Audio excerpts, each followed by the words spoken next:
Tenho certeza que você conhece essa imagem. Ela representa a ideia evolutiva do ser humano, até chegar ao ser humano. Ela contém erros conceituais, mas é a imagem que é mais conhecida no mundo todo quando se fala de evolução.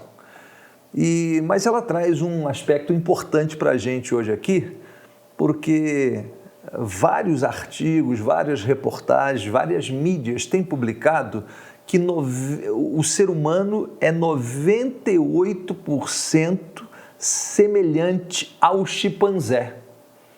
Então, a Bíblia diz que o homem foi feito à imagem e semelhança de Deus. Alguns meios de comunicação e alguns cientistas dizem que o homem é 98% semelhante ao chimpanzé. Vamos entender essa história? Vamos entender essa encrenca? Então, vem comigo.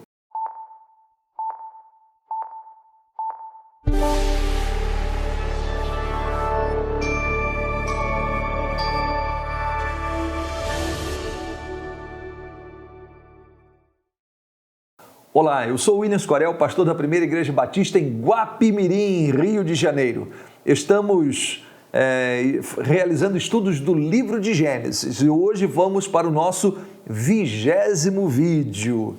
E eu queria então começar da seguinte maneira. Olha essa imagem aqui. Pensa comigo. Você é filho do seu pai e da sua mãe. Significa então que você herdou 50% da informação genética do seu pai, obrigatoriamente, e 50% obrigatoriamente da informação genética de sua mãe. Como é que você é 50% de informação genética do seu pai, 50% da sua mãe e 98% de um chimpanzé? Tem alguma coisa mal contada aí, gente. Não é possível. Se você tem um filho, a mesma coisa. O seu filho é 50%, ele tem 50% do seu código genético e tem 50% do código genético do seu esposo, da sua esposa, conforme o caso aí. E como a gente pode ser 98% semelhante geneticamente ao chimpanzé? Tem alguma coisa que não estão contando para a gente. Segunda coisa que eu quero dizer aqui para você mostrar. Os seres humanos têm 23 pares de cromossomos. Os chimpanzés têm 24 pares de cromossomos. Significa que o arranjo dos cromossomos, as funções, os genes, a informação genética que vai controlar determinados ambientes, no ser humano é completamente diferente desse mesmo arranjo no chimpanzé. Como podemos ser 98% semelhantes geneticamente aos chimpanzés? Em 2019, a revista Veja trouxe essa matéria aqui muito interessante. O que diferencia humanos de macacos? E então, eles nem sei por que fizeram isso, porque geralmente essas mídias são assim muito próximas dessas ideias naturalistas. Até me surpreendi de que a Veja tenha trazido esse tipo de conteúdo. Mas eles vão argumentando e vão dizendo o seguinte: aquilo que não contaram para você, nós não somos tão semelhantes assim aos chimpanzés. Primeiro que existem pelo menos 18% de toda a informação genética dos chimpanzés que não encontram correspondentes no ser humano. E existem na informação genética do ser humano 25% que não encontram correspondentes no chimpanzé. Então, de onde vêm esses 98%. Bom, deixa eu dar uma outra informação aqui antes de fechar esse pensamento. Olha para essa imagem. Você tem várias informações aqui. Você sabe que você tem trilhões de células. Há quem diga aí 10 trilhões, 30 trilhões, alguns vão até 100 trilhões de células. Mas não vamos entrar nessa discussão. Quero dizer para você que cada célula que você tem, aquelas que têm núcleo, que é a maioria, a grande maioria, em cada célula que você tem, se a gente pudesse pegar toda a informação genética, emendá-la assim e colocá-la do seu lado, ela daria 2 metros de informação genética. 2 metros. Você deve estar meio impactado com essa notícia e dizer assim, mas como é que 2 metros de informação genética cabem dentro de cada célula? Isso é por causa do arranjo molecular, das moléculas de dobramento, as histonas, que fazem a supercompactação de toda a informação genética nos cromossomos.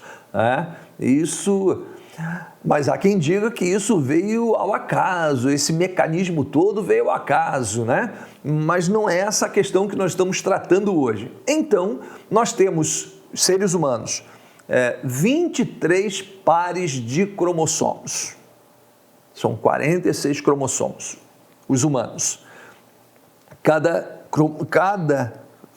informação genética de cada célula tem 2 metros de altura. São 3 milhões de bases, 3 bilhões de bases nitrogenadas nessa fita, enorme fita de DNA, e que produzem cerca de aproximadamente 22 a 25 mil genes. Genes são trechos do DNA que codificam em proteínas, que são instruções para a produção de proteínas que servem para o nosso corpo. Então, quero dizer mais uma coisa. Aqui nessa outra fotografia você tem uma fita de DNA, um trecho de DNA, e a célula ela emite informação para o DNA dizendo que precisa de determinadas proteínas, e então começa um processo para essa produção de proteína. Acontece o seguinte: em primeiro lugar, existe uma chamada transcrição. É formada uma fita de RNA mensageiro, pré-RNA, depois RNA mensageiro. Só que nessa fita você está vendo que tem várias palavrinhas aqui: exon, intron, exon, intron. Para a formação de proteínas, os trechos que são utilizados são os exons, que vai para fora da célula, ex para fora, né? Intron fica dentro da célula, do núcleo. Então, nós temos aqui esses exons, eles são arrumados nessa fita final de RNA mensageiro, sai do núcleo, se acopla a um ribossomo lá no citoplasma e produz a proteína. Depois, para o retículo endoplasmático, é enviada para onde for necessário. Então, nós temos aqui essa cadeia de eventos. E o que eu quero mostrar com isso? Ainda este quadro aqui, você deve estar se perguntando, mas a proteína serve para quê? Vou apenas citar: serve para reserva alimentar, algumas são transportadoras de moléculas, algumas servem para movimentos contráteis, como de musculatura, outras de protetoras, participam dos anticorpos, outras são toxinas, outras são estruturais, né? A nossa pele, a nossa unha, o nosso cabelo. A outra serve de função hormonal e as outras são enzimas. Então, são várias classes de proteínas que estão aqui. O nosso corpo, sem proteína, esquece vida. proteína é tudo. Agora, vamos voltar à pergunta inicial. 98% nós somos semelhantes. O que às vezes a gente não consegue ler com exatidão ou lê e não entende é que esse 98% refere-se aos genes. Porque esses trabalhos de 98%, 99%, às vezes 97%, eles têm trabalhado com os genes. Já falei para você da informação genética, 2 metros em cada célula. Mas os genes são aquelas porções que codificam proteínas. E isso, no ser humano, significa que apenas 2% da nossa informação genética é que produz proteína. 2%. 98% da minha informação genética não codifica proteína. Então, eles pegaram esses trechos que codificam os genes, que codificam proteína, e compararam. Então, esse 98% de semelhança dos chimpanzés tem a ver com a comparação desses 2%. É 98% de 2%. E mesmo assim, é importante dizer, mesmo quando você compara as proteínas humanas e as de chimpanzés, não significa que elas são exatamente a mesma ordem de aminoácidos. Não mesmo. Em alguns casos pode até ser, mas não, geralmente não. Existem modificações importantes em todas as proteínas, ou quase todas, porque nós temos funções muito diferenciadas dos chimpanzés. Quando você olha para o corpo de um chimpanzé e olha para o corpo humano, é evidente que você vê semelhanças. Naturalmente que o projetista, ele criou mecanismos para que os chimpanzés, que têm vários movimentos semelhantes aos nossos, pudessem produzir proteínas semelhantes.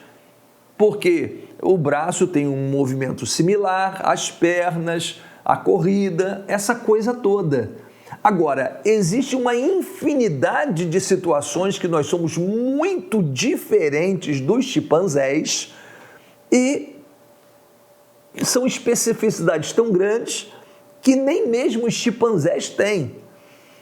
Então, quero dizer para você o seguinte, não me surpreende que as proteínas dos chimpanzés sejam muito semelhantes às proteínas humanas. Não me surpreende, porque elas têm, em muitos casos, funções muito semelhantes, precisariam ter estruturas semelhantes. Mas fique lembrando disso, essa comparação de 98% de similaridade é em relação aos 2% que codifica para a proteína.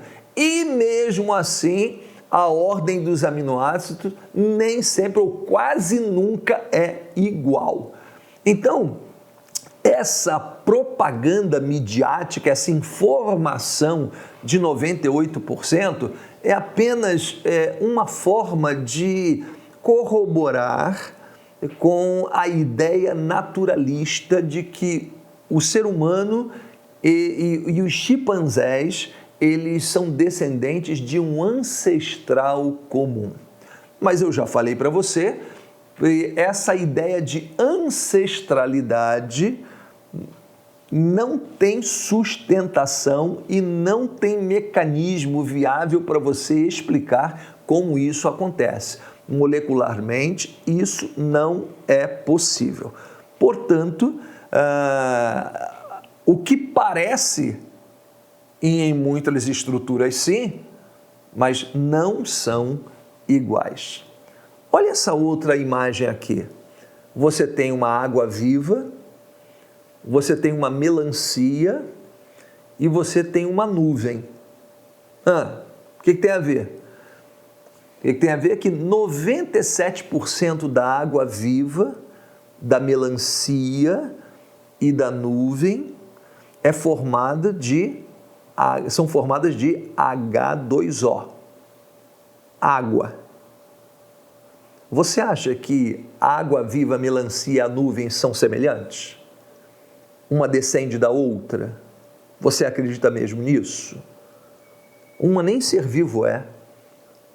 Então, essa questão de similaridade e de comparação genética é uma coisa tão complexa de fazer, você tem que criar um critério para você fazer. E o critério, existem vários critérios, vários. Essas notícias de 98, 99, 97% de similaridade entre seres humanos e chimpanzés partem desse princípio que eu expliquei. É uma comparação dos 2% que codificam para proteínas e que não são iguais, são semelhantes, mas têm diferença. Então, nós não somos exatamente, nós somos muito diferentes. Temos semelhanças evidentes, mas você não se considera um chimpanzé. E é bom que não se considere mesmo, porque a Bíblia diz aqui em Gênesis 1, 26, 28, e disse Deus, façamos o homem à nossa imagem conforme a nossa semelhança. Domine sobre os peixes do mar, sobre as aves dos céus, sobre o gado, sobre toda a terra, sobre todo réptil que se move sobre a terra. E criou Deus o homem à sua imagem, a imagem de Deus o criou, homem e mulher os criou. E Deus os abençoou e Deus lhes disse, frutificai, multiplicai-vos e enchei a terra, sujeitai-a, dominai sobre os peixes do mar, sobre as aves dos céus e sobre todo o animal que se move sobre a terra. Você tem algo que nenhum outro ser vivo tem, a capacidade de criar, de pensar, de sentir, de ter vontade, assim, de forma, assim, refinada. Você tem condição de dominar, você tem condição de entender, de estudar, de conectar pensamentos, coisa que nenhum outro ser vivo tem. Então, quero dizer para você, o que os dados nos mostram, o que a realidade nos mostra, é que o ser humano é um ser ímpar, singular, único. E a Bíblia diz isso. Fomos feitos à imagem de Deus. O Salmo de número 8 diz, pouco menor do que Deus o fizeste. E é isso mesmo. Você veio de Deus e deve viver para Deus como um ser espiritual, não como um símio irracional. Eu espero que tenha sido útil. Peço aí que você dê uma curtida, se inscreva no canal, ajuda muito, compartilhe, né? Faça perguntas, faça comentários aí, né? E a gente se encontra, se Deus permitir, no próximo vídeo. Até lá e aquele abraço.